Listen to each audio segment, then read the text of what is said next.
La ville de New York est attaquée une fois de plus par un super vilain, mais ce coup-ci il s'agit d'un mutant millénaire du nom d'Apocalypse, présent depuis l'aube des temps et au sein de tous les grands panthéons divins, et dont le credo semble être que la raison des plus forts l'emporte. Pour lui, les mutants et les humains sont à mettre dans le même panier et seuls les forts survivront aux catastrophes à venir. Se faisant fort de provoquer l'édite catastrophe, Apocalypse déchaîne sur la ville ses 4 cavaliers: guerre, famine, pestilence et mort. Les affreux individus sont dotés de pouvoir et faisaient autrefois partie des rejetés de la société, désireux donc de se venger d'elle et de quiconque croisera leur chemin. Si les 3 premiers sont déjà connus, Mort, quant à lui, rappellera soudainement de bien tristes souvenirs à nos héros, puisqu'il s'agit de Warren, que tous croyaient décédé suite à l'explosion de son avion.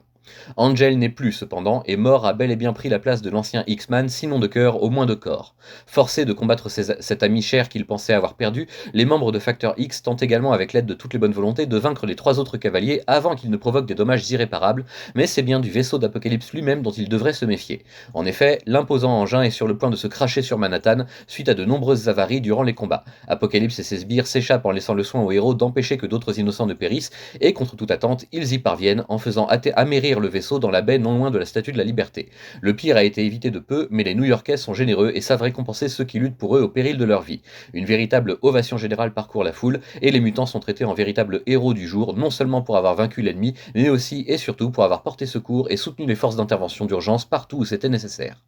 Devant tant de liesse, les mutants décident de tomber le masque et de mettre fin à l'imposture de Facteur X d'un commun accord, réalisant que la politique de Cameron Hodge les menait droit dans le mur. Mais il en est un qui ne peut malheureusement pas passer outre aussi facilement. Warren, qui a pu échapper au contrôle d'Apocalypse, plane désormais entre les buildings à la recherche d'un exutoire pour la perte de ses anciennes ailes et de sa fortune ainsi que de sa réputation. Devenu ange vengeur plutôt que protecteur, l'ancien X-Man veut à tout prix remonter la piste de Cameron Hodge pour lui faire payer ses récents malheurs et sa monstrueuse transformation.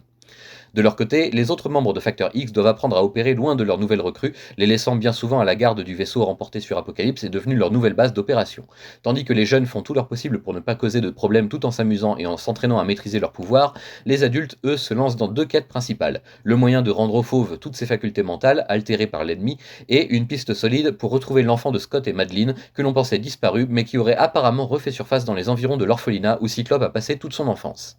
Arrivés sur place, Jean et Scott ne découvrent qu'un vaste complexe scientifique dissimulé en sous-sol et servant à étudier les gènes mutants chez les nouveau-nés, des proies précieuses pour les démons invoqués par Hodge pour couvrir ses traces et isoler le plus possible les mutants qui devront combattre face à une horde déchaînée et des plus coriaces. Et pendant que l'enquête se poursuit tout en levant peu à peu le voile sur le passé de Scott Summers, Warren quant à lui traque impitoyablement son ancien meilleur ami et finit par le confronter dans la base des Souriants pour un règlement de compte où tous les coups seront permis. Apocalypse, lui, observe soigneusement à distance toutes ces péripéties et prépare déjà sa prochaine intervention pour prendre le contrôle du monde, ou du moins y faire régner un chaos tel que seuls les plus forts spécimens de chaque espèce pourront y survivre. Et pendant ce temps, d'autres antagonistes préparent eux aussi leur prochain coup d'éclat, alors que les enfers s'apprêtent à se déchaîner sur New York. Vous l'aurez compris, dans cette intégrale qui vient clôturer l'année 1988, les auteurs Louise et Walter Simonson nous offrent du grand spectacle avec rien moins qu'un crash évité de justesse sur la métropole américaine, des révélations en pagaille sur le nouvel ennemi de Facteur X, et surtout la poursuite des quêtes personnelles de Cyclope et du Fauve accompagnés de leurs amis et partenaires. Angel, ou plutôt Warren, devra se contenter d'intervenir seul pour protéger ses propres intérêts et laver sa réputation comme son honneur, d'une façon comme une autre de redresser les torts infligés par leur ancien allié Cameron Hodge. Les dessins sont assez classiques, pas de quoi vraiment s'extasier, surtout avec le vaisseau d'Apocalypse qui ressemble davantage à une brique volante qu'à un vaisseau spatial digne de ce nom, mais passons. Ce qui importe le plus ici à mon sens, c'est bien le scénario riche en rebondissements et en actions de toutes parts, ainsi qu'en émotions avec notamment le dernier message de Madeline passant en boucle sur toutes les télés, suppliant Scott de retrouver leur fils coûte que coûte. De quoi mettre la pression sur notre héros et faire verser quelques larmes au passage. On notera que l'annual présent à la fin de l'album nous racontera un petit passage de la guerre de l'évolution, où Apocalypse et le maître de l'évolution se battent et argumentent lourdement chacun dans son sens pour la meilleure méthode à adopter afin de contrôler le destin des êtres vivants sur Terre. On apprendra aussi à mieux connaître les nouveaux mutants recueillis durant ces 3 dernières années par Facteur X, maintenant qu'ils peuvent se maîtriser un peu mieux et qu'ils sont désireux d'aider les adultes dans leur mission. Rictor, Boom Boom, Sensu, des noms qu'il faudra retenir attentivement puisqu'ils auront leur importance plus tard.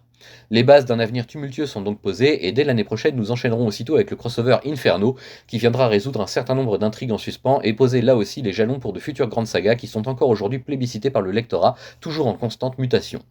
Qu'est devenu le fils de Madeline et Scott? Comment Cyclope réagira-t-il en découvrant que son ex-femme est toujours bien vivante ainsi que le reste de l'équipe des X-Men dans le désert australien? Est-ce que Jean acceptera à nouveau de perdre l'homme qu'elle a tant aimé au profit d'une femme qui lui ressemble étrangement? Et quels sont les prochains plans et mauvaises surprises préparés par Apocalypse pour ses nouveaux Challengers? Et que fera-t-il de Caliban, qui l'a rejoint de son plein gré pour épargner ses amis et devenir plus fort? Toutes ces questions trouveront sans doute leurs réponses respectives dès 1989, et nous allons visiter ce passé pas si lointain ensemble si vous le voulez bien, en retrouvant tout d'abord les X-Men dans leurs propres aventures. J'espère que vous serez toutes et tous au rendez-vous.